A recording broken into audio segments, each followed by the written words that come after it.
Big TV భక్తి సమాచారం WhatsApp ఛానల్లో జాయిన్ అవ్వండి. అన్ని విశేషాలు ఎప్పటికప్పుడు తెలుసుకోండి.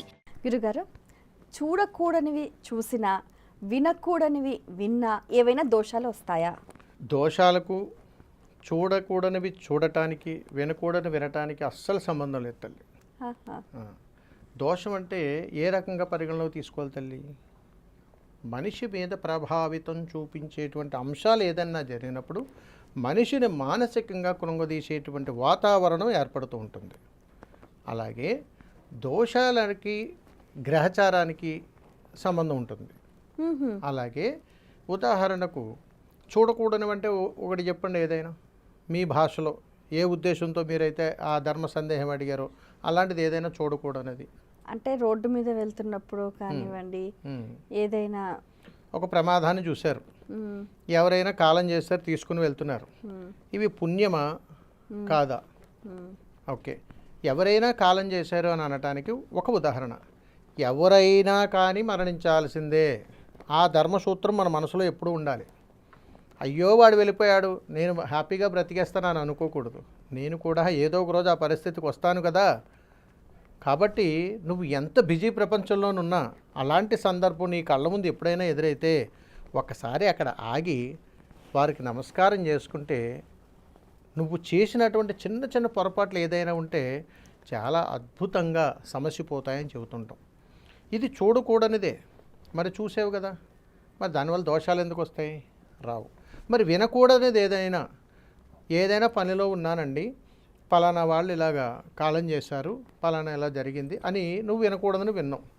మరి వినకూడదు నువ్వు విన్నప్పుడు వినక తప్పలేదు. అక్కడ గమనించండి, వినటానికి నువ్వు విన్నప్పుడు వినటానికి అది తప్పలేదు కాబట్టి ఖచ్చితంగా నువ్వు వినేసి అయ్యో దోషం తగిలింది అని మనకు మనమే ఆపాదించుకుంటాం. అందుకని తల్లి, వాసనను ఆపలేము, అంటే వచ్చేటువంటి గాలి నుంచి తీసుకునేటువంటి ఆ విధానాన్ని ఆపలేము, మనం వదిలే విధానాన్ని ఆపలేము. అలాగే ఈ దృశ్యాలకి అన్నింటినీ చూడాలి, కర్మను మొయ్యాల, భారాన్ని చూడాలి. అలాగే మనం వినకూడనటువంటి శబ్దాలు వింటాము, వినకూడనటువంటి వార్తలు వింటాము. ఇవి దోషాల్లోకి పరిగణలోకి వెళ్ళవు. అంటే ఇప్పుడు వేరే ఎవరైనా దూషిస్తున్నప్పుడు విన్నా మన మనసు చూకుమంటుంది. ఇది ఇప్పుడు మీరు అర్థం చేసుకోగలిగారు. గుర్తుపెట్టుకోండి, ఇంట్లో తల్లిదండ్రులు కొట్టుకుంటున్నారు, తిట్టుకుంటున్నారు, పిల్లలు అవి చూడటం కూడా చాలామంది చెప్తుంటారు, అమ్మ పిల్లలు ఎదురుకుంటే అలా చేయకండి అని చెబుతారు. అలా చేయడం ద్వారా వాళ్ళు అలా తయారవుతారు. మనం తెలిసి ఉండగా వాళ్ళ జీవితాన్ని నాశనం చేసిన వాళ్ళు అవుతాం. అందుకని పిల్లలు ఎదురుకుంటా తల్లిదండ్రులు తిట్టుకోవడం కానీ, అరుచుకోవడం కానీ, కొట్టుకోవడం కానీ రకరకాల విధానాలు వాళ్ళు చేయకూడదు. వాళ్ళు చూడకూడనివి ఏదైనా సరే చేయకూడదు అని ఉంటుంది. అలా చేయడం ద్వారా ఇది ఇబ్బంది పడతారు అని చెబుతారు. కానీ ఇప్పుడున్న పరిస్థితుల్లో సోషల్ మాధ్యమాలలో అన్ని రకాలుగా చూడగలుగుతున్నారు. ఏది ఆపగలుగుతున్నాం? మరి దాన్ని దోషం అనొచ్చు కదా. అందుకని తల్లి, ఇవి మనం ఆపాదించుకున్నటువంటివే కాబట్టి చూడకూడనివి చూడకుండా జాగ్రత్తగా ఉండటానికి ఎవరికైనా కానీ అది ఎవరి తరము కూడా కాదు, అది ఆపడం.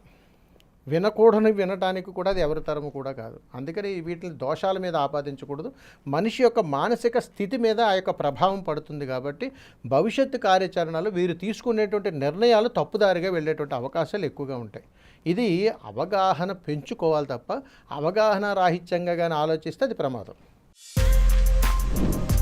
For more videos like this, subscribe Big TV channel.